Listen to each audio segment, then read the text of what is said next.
సుప్రీంకోర్టులో బీఆర్ఎస్ ఎమ్మెల్యేల ఫిరాయింపుల కేసు విచారణ జరిగింది. ఫిబ్రవరి 18కి వాయిదా వేసింది అత్యున్నత న్యాయస్థానం. బీఆర్ఎస్ తరపున వాదనలు వినిపించారు న్యాయవాది మోహిత్ రావు. ఫిరాయింపు ఎమ్మెల్యేలపై కోర్టుకు ఆధారాలు సమర్పించనున్నారు.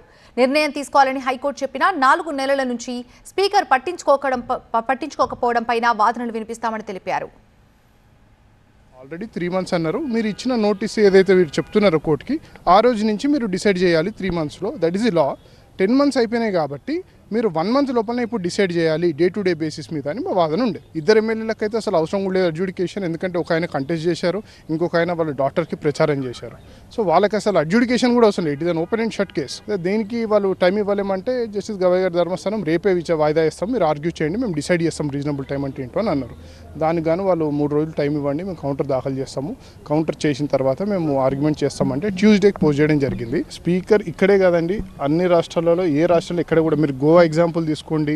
సుభాష్ దేశాయ్ 5 జడ్జిమెంట్ వచ్చిన తర్వాత కూడా మహారాష్ట్ర స్పీకర్ డెసిషన్ తీసుకోకపోతేనే 2 సార్లు మళ్ళీ రిట్ పిటిషన్ ఫైల్ చేయడం జరిగింది.